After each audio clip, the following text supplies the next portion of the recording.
So I've tangentially been following Billie Eilish for the last year or so. I loved Bad Guy. It is a bop, as the children say.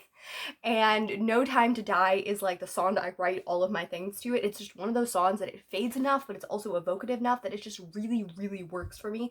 And today I'm going to go over 5 of her songs and I'm going to give you recommendations on it. Especially the first 2 are songs that I really think work really well as contemporary novels that really hit a moment of now in the way that Billie Eilish does as well. I think that she's one of the first pop stars who is able to really arbiter her own image and to say, this is what I want. And now she has gone through a new reinvention and the way that she's going to talk about herself with Your Power. And I listened to it last night and I was like very struck by it. And then I listened to it 10 times more. And I don't normally like her airy songs very much, but this song really hit me, and it's a powerful way of talking about sexual violence without also re-traumatizing, and I really appreciate that. So the first book on here is going to be recommending Based on Your Power, and it's My Dark Vanessa by Kate Elizabeth Russell. This is a book that I read late last year and I thought was such a great job. So pretty much it takes place in the early 2000s and we follow this girl and she is really lonely and very isolated, and she likes to think that she's really, really smart. So some kinds of nerds similarly to me can understand that feeling a little bit as being a young teenager and wanting to be intelligent, wanting to be heard, wanting to be seen. And sadly for her, this falls into a very abusive, very terrible relationship with her teacher, Mr. Strain. And this continues from the time that she's 15 until she's in her early 20s, and we correspond this to her 15 years later in her early 30s. And it's during the Me Too movement, and people are starting to recognize that this is not okay, and they're finally actually standing up. When she was a teenager, it was kind of found out, and they believed him. But now we're transitioning into a period where victims are starting to be believed, survivors are starting to be believed. And this is a story about how people manipulate and groom in a way that makes people feel like they're in control. And Your Power struck me as not only a really evocative way to talk about trauma and has this juxtaposition of this idea of fairy tale, this idea of like very airy and very light mixed with this really hard topic. My Dark Vanessa does have many explicit sex scenes, and all of them are not consensual. So, and there'll be elements where he's like, oh, you're in control and you're my goddess and you're all of these things and I just can't control myself. And he'll be like, sexual warning, but like he'll be like, I won't have sex with you tonight. We'll just do lesser sexual acts that I don't want to say because I might get kicked off YouTube. And then she'll wake up and she's like, he's inside me. Didn't he say we weren't going to have that kind of sex tonight? And things like that. But he's like, oh, I couldn't withhold myself. So, and there's this idea of being a hero.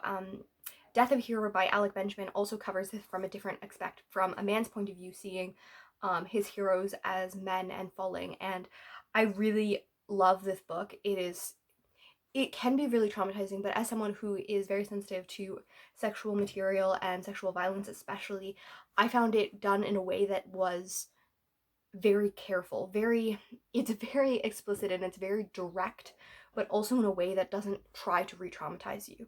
And I need to reread it because I love it, and like Power, I think I'm going to be listening to it over and over again and really loving it and really loving the way that it's talking about. And I love that in her interview she talks not only about the fact that, it's not just because I'm in the music industry, the sexualization of minors and the way that misconduct against minors happens not only to girls, to almost every girl she's ever met, which I can say to myself as well, but also to many boys, which sexual assault and sexual violence against men gets under the rug a lot of the time. So I've appreciated that. So My Dark Vanessa, I think, not only hits the Me Too movement, hits the early 2000s, but also the now present of what it looks like to be in post Me Too, but also kind of looking back, because she specifically says again in this interview, she says about the fact that like when she was 15 or when she was 19, like she couldn't have wrote the song because so often we don't necessarily understand the trauma, we don't understand what has happened, and we might say it in a positive light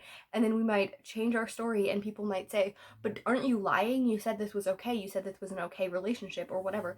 And it's like sometimes you don't understand what has happened to you until you actually have the forethought to look back.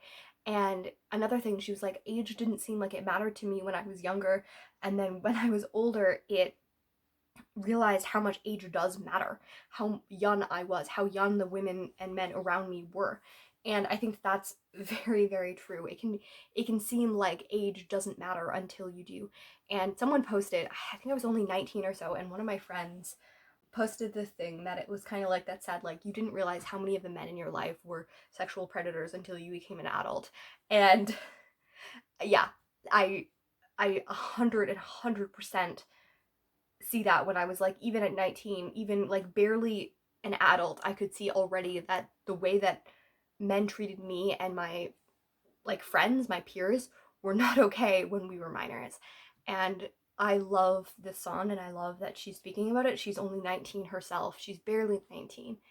And she's also corresponding with a conversation about her becoming more open about her body, but also that you're allowed to talk about sexual violence, you're allowed to talk about these things, and also not wear baggy clothing. Love that she wore baggy clothing, allowed that she had those conversations, but also that she is also allowed to be an adult. She's allowed to, sexualize herself and also ask others to not sexualize her.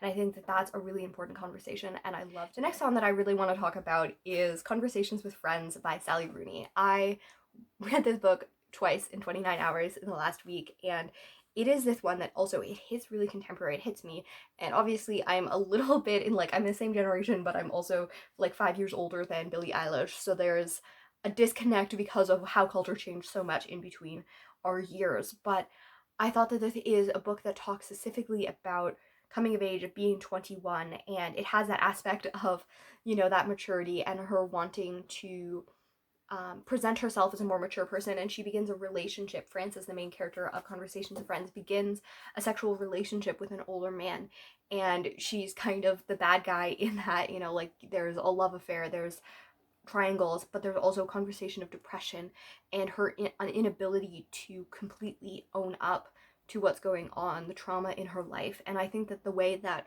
it handles mental health without actually ever addressing mental health, it addresses like women's issues and infertility and chronic pain and all of these elements that might not be completely opaque in Billie Eilish's music, but I think that she's very good at capturing underlying feelings and not fully addressing them, but addressing them in an adjacent way because she's still young. I don't think that, when I was thinking again of Your Power, I was thinking about the fact that, like, the way that I talked about trauma when I was 19 is very different than I talk about it at 23. And at 15, I wouldn't have even used that word. So I think that Conversations with Friends really hits on the point of our ability to communicate and miscommunicate and our fears and our desires and our insecurities and not actually saying them. And I think that that works really well with the themes of, like, cheating and adultery and coming of age and depression and miscommunication, because the one she's cheating on with is an actor and he never got what he wanted and he's very depressed and his wife is cheating on him when he's depressed. He cheats on her, and it's all of this mess, and it might be put in a situation that we haven't ever experienced, but it also is a hyperbolized version of miscommunication, and it's also very Irish, which I really like. So next we have Bury a Friend, which is a song that I find haunting and evocative and all of these things, and it mentions death, it mentions suicide. In an interview, she specifically talks about the fact that, like, it's about the monster under the bed and maybe I am the monster, but it has its underlining things of the bad thoughts in your brain coming to life and these questions of morality and reality and mortality.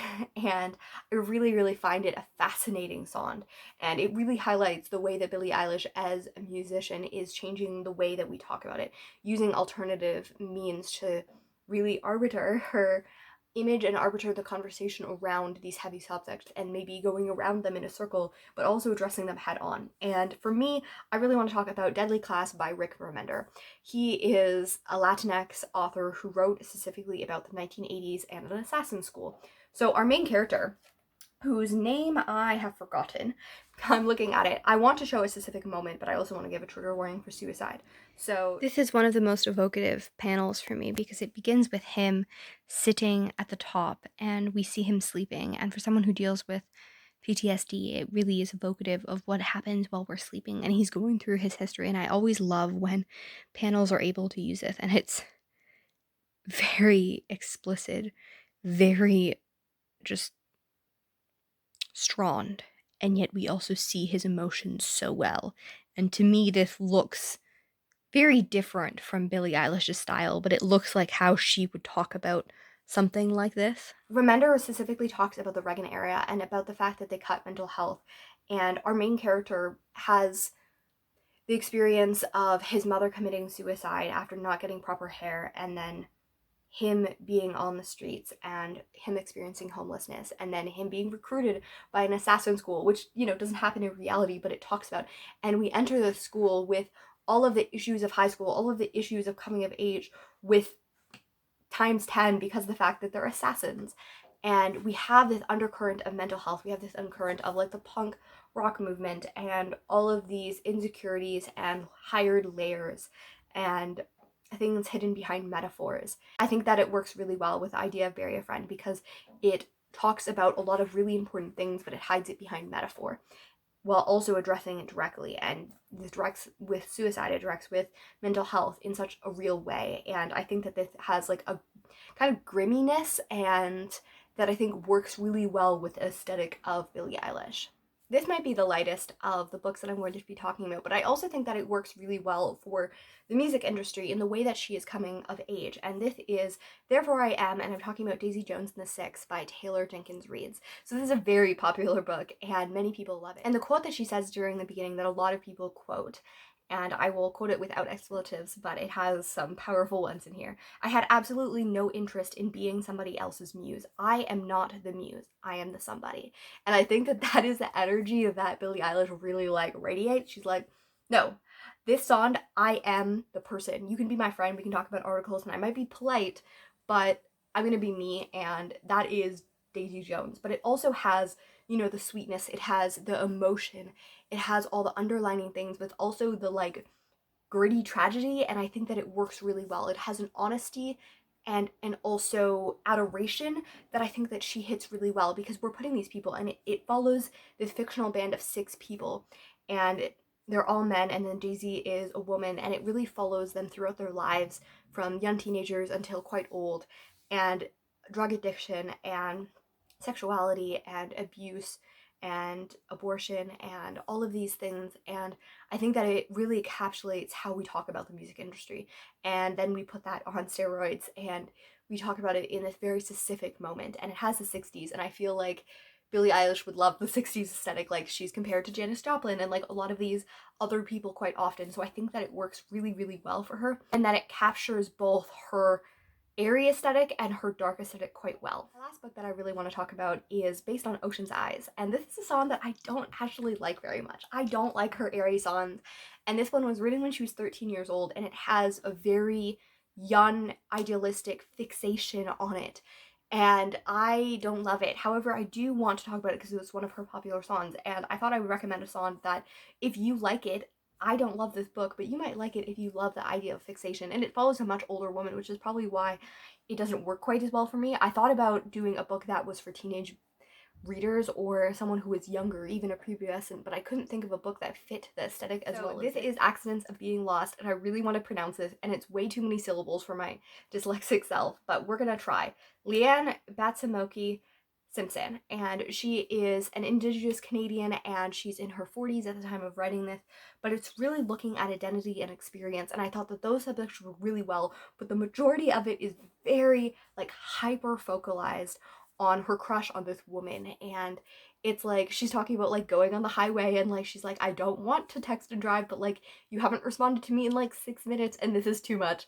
And even though it talked about some really important subjects, I couldn't get over the like hyperfixation and obsession that she has, and that it really takes focus around the things that I thought were really good. But if you want this diamond mine, these ocean eyes, and these like quite like, because it is a compilation of like poetry and songs and stuff like that, so it is quite lyrical. So if you like that and you like mad love then this might be your book. It is not my book, and the song is not my song, but if you want that, I want to recommend it to you because I think that it's important to recommend books that might not work for you, but work with other people. So we've learned that I really, really like Billie Eilish. Sometimes I don't really know about how much I love something or don't love something until I start talking about it, and I talk about it for a very long time. I don't know how long this video is, but about the fact that I talked about 5 books only, I'm pretty sure it is extenuously long, and I almost did more videos or more books, and then I was like, no, I think that this will be good. It'll be a nice short video. Psych. But I also just want to say that if you haven't read these books, I really recommend it. Tell me if you like this idea, if you like other musical artists, because I do really, really love music, and because I have literal no music talent, which makes me so sad, I don't talk about music at all. So if you want and like this, please let me know, and I will do it again because I adore it. I might even do it again even if you don't like it.